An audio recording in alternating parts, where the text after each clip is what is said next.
El Señor Jesucristo te bendiga en esta mañana tan preciosa que ha hecho el Señor para todos, para todos. La Biblia dice que Dios manda su lluvia sobre justos y sobre injustos, pero nosotros los hijos de Dios le damos las gracias a Dios por su misericordia. Mira, en esta hora te quiero hablar sobre un tema que es la soberbia. La soberbia es algo que es un estorbo para el Hijo de Dios. Miren, la soberbia significa altivez y apetito desordenado de ser preferido de otros. O sea, fácil, es un subidito de tono. Y Dios no le gustan los subiditos de tono. A Dios le gustan los mansos y humildes de corazón, dice su palabra. Entonces, la palabra de Dios dice: el principio de la sabiduría, allá en Salmos 111:10 dice: el principio de la sabiduría es el temor a Jehová. Yo necesito tener temor a Dios para que me vaya bien en esta tierra. Para ser sabio necesito tener temor a Dios, porque si yo tengo temor a Dios, entonces voy a evitar hacer cosas que no le agradan a Dios. Mire, aquí dice Proverbios 13:10, ciertamente la soberbia concebirá contienda. O sea, la soberbia va a traer problemas, va a traer altercado, más con los avisados está la sabiduría. Entonces yo cuando veo una persona así, uno tiene que alejarse, porque la palabra de Dios dice que el avisado ve el mal y se aparta y se quita. Proverbios 11:2, cuando viene la soberbia, viene también la deshonra, mas con los humildes está la sabiduría. O sea, la soberbia, el que es soberbio, si tienes soberbia no vas a quedar bien parado, ¿me entiendes? Mejor hay que ser manso y humilde de corazón, más con los humildes está la sabiduría, porque tenemos, mire, la palabra de Dios dice, Salmos 119:105, lámparas a mis pies tu palabra y lumbrera a mis caminos. Yo necesito aprender la palabra de Dios, y la palabra de Dios va a ser luz, va a ser lámpara para mi caminar. La palabra me va a guiar. La palabra dice que el Espíritu, los verdaderos hijos de Dios son los que son guiados por su Espíritu Santo. Siguiendo, Proverbios 29:23, la soberbia del hombre abate.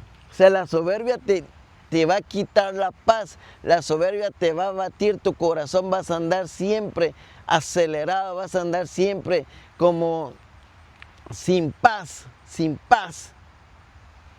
Dice, la soberbia del hombre le abate, pero al humilde de espíritu sustenta la honra. Mire, tengo que ser humilde de corazón, voy a tener honra porque voy a ser una persona que voy a ser ejemplo para los demás.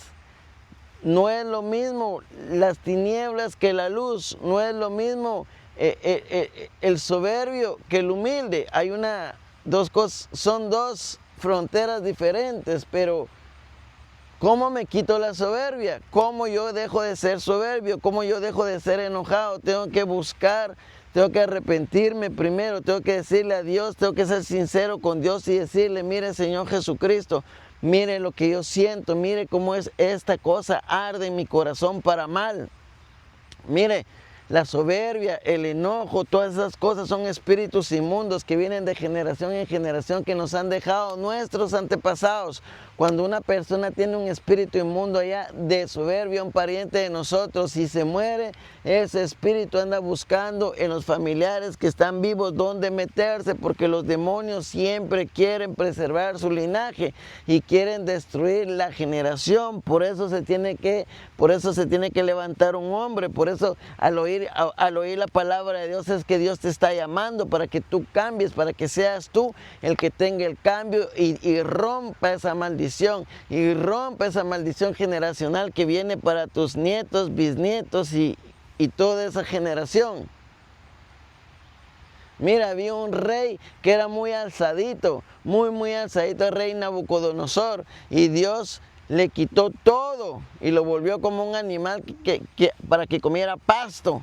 Mire lo que dice Daniel 4:37, ahora yo, Nabucodonosor, alabo, engrandezco y glorifico al Rey del cielo, porque todas sus obras son verdaderas y sus caminos justos, y él puede humillar a todos los que andan con soberbia. Ven, Nabucodonosor decía: yo hice esto, mi reino es esto, y Dios lo volvió como un animal. Pero después le volvió su razón al rey Nabucodonosor y él se arrepintió. Por eso está diciendo, yo alabo al Rey del cielo, ¿eh?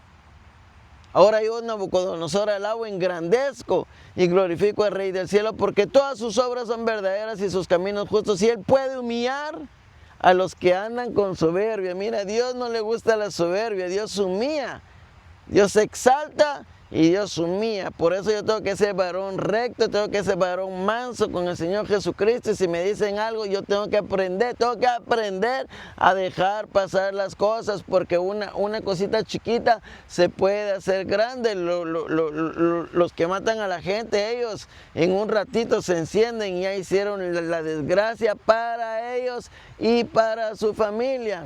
Proverbios 18:20, antes del quebrantamiento se eleva el corazón. Mire, antes de que venga lo malo, el corazón está subidito de tono, ¿ve? Antes del quebrantamiento se eleva el corazón del hombre, y antes de la honra es el abatimiento.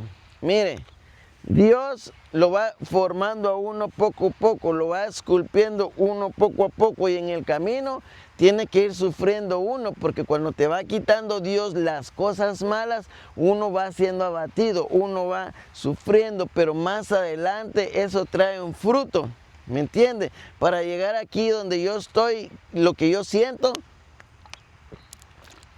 me ha costado, he sufrido, porque yo era alzadito, porque yo era enojado, porque yo tenía muchas cosas. Pero he aprendido por la palabra de Dios que Dios cambia al hombre. Yo mismo me sorprendo lo que yo soy ahora, porque el que me conoce de antes, si alguien está viéndome ahí que me conoce de antes, ya sabe cómo era yo. Pero ahora ya no soy así. Ahora el Dios del cielo me ha cambiado, me ha bendecido, me ha dado una vida nueva. Si yo lastimosamente mi juventud la eché a perder, pero mi vejez no la voy a echar a perder. Mi vejez va a ser de bendición. Es mejor arrepentirse y no morirse toda la vida igual. Hay gente que nació, creció, llegó a viejo y se muere igual. Nunca quiso cambiar, nunca quiso hacer los caminos de Dios. Imagínense mi familia. Mi abuela vivió 102 años y nunca se arrepintió. Tuvo 102 años para alabar a Dios, tuvo 102 años para buscar al Señor Jesucristo y nunca quiso, se fue tras los Baales. ¿Quiénes son los Baales? Los Baales son los ídolos que adoraba el pueblo de Israel antes, y son los mismos de ahora, porque el mismo diablo de allá es el mismo diablo de ahorita, y él usa los ídolos. Así como usaba los Baales para engañar al pueblo de Israel, así usa la Virgen, San José y yo qué sé. Y la gente se va atrás de eso y deja a Dios y desprecia al Dios del cielo, al Dios todopoderoso. Entonces hay gente que no cambia. Y claro, no es que yo no tenga fe, pero yo sé que hay gente que no va a cambiar, porque hay gente que no le interesa la palabra de Dios. Porque en la Biblia dice en Apocalipsis que cuando venga el castigo y todo, en los últimos tiempos, la gente ni aún así siendo castigados se arrepentían de sus hechicerías y de sus idolatrías. Pero también es bíblico, porque dice que hay hombres que vinieron solo para ser presa. Hay hombres que vinieron solo para, como el venado vino solo para que lo matara el león. Así viene el hombre solo para servir a lo malo. Pero la Biblia dice que Dios se proveyó del impío para el día malo. Dios mismo se proveyó del impío para el día malo. Entonces mira, el último versículo que te voy a dar dice, es 1 Juan 4:8, el que no ama no ha conocido a Dios, porque Dios es amor. Dios es amor, pero también es fuego consumidor. Entonces todos estos videos son para que vayas cambiando, para que te vayas quitando. ¿Cómo me quito la soberbia? La soberbia no te la puedes quitar tú, solo el Espíritu Santo te la puede quitar, pero tienes que rendirte al Señor Jesucristo de Nazaret. Tienes que rendir tu corazón para que Dios saque todas esas maldades. Dios saque. Mira, hay gente que está oyendo y no le importa y no le interesa. ¿Me entiende? Pero esto es como la pesca. Esto es como la pesca. Hoy voy a pescar al río y hoy solo saco un pez o no saco ninguno. Pero yo tengo que ir a pescar. Es mi obligación mía ir a pescar todos los días. Si agarro está bien, si no agarro está bien. Porque yo no convenzo a nadie. Es el Espíritu Santo el que me trae y hace que yo diga la palabra de Dios, que yo le exponga la palabra de Dios para que la gente sea salva. Mire, que yo esté aquí parado, ¿sabe qué significa? Significa el amor de Dios para con usted. Ahí mire usted si lo agarra o no lo agarra, porque el que va a perder es usted. ¿Verdad? El que va a perder es usted, porque Dios es Dios, siempre ha sido Dios y siempre va a seguir siendo Dios por la eternidad. Entonces, en su misericordia, Dios le está dando la palabra a usted, y como yo la estoy hablando, también me la está dando a mí. Yo te puedo decir que la palabra cambia. Cuando yo me meto la palabra de Dios todos los días, empieza a hacerse algo adentro de mí. Yo que predico la palabra, tengo que tener la palabra todo el día, y la palabra va haciendo, va cambiando la mentalidad. Por el oír. ¿Por dónde viene la fe? La fe viene por el oír. ¿Por el oír qué? Por el oír la palabra de Dios. Entonces mi fe va creciendo porque yo mismo estoy predicando la palabra. Entonces quítate esa soberbia, quítate ese enojo, ¿verdad? El último versículo que te dije: el que no ama no ha conocido a Dios, porque Dios es amor. Yo te bendigo, entrégale tu vida a Dios, ríndete al Señor Jesucristo, y Él va a quitar el enojo, Él va a quitar la soberbia, Él va a quitar el miedo, Él va a quitar todos esos estorbos que ¿quién los puso? El diablo. El diablo fue el que puso eso, y te lo han heredado tus parientes de generación en generación. Por eso tienes que cortar la maldición, para que no agarres ese versículo donde dice que Dios visitará la maldad de los padres en los hijos en la tercera y aún la cuarta generación de los que me aborrecen. Si tú haces lo malo, tus hijos lo van a pagar. Ahí está en la palabra de Dios. Eso no me lo invento yo. Por eso son estos videos aquí, para que tú agarres la palabra de Dios y tomes una decisión. La vida es de decisiones. Toda cosa que yo hago tiene una consecuencia. Si yo me alejo de las cosas de Dios hoy, voy para el lugar de tormento, va a la muerte. Pero si tú estás sin Dios y tomas la decisión de aceptar al Señor Jesucristo, vas para la vida eterna. Yo te bendigo en el nombre de Jesucristo de Nazaret.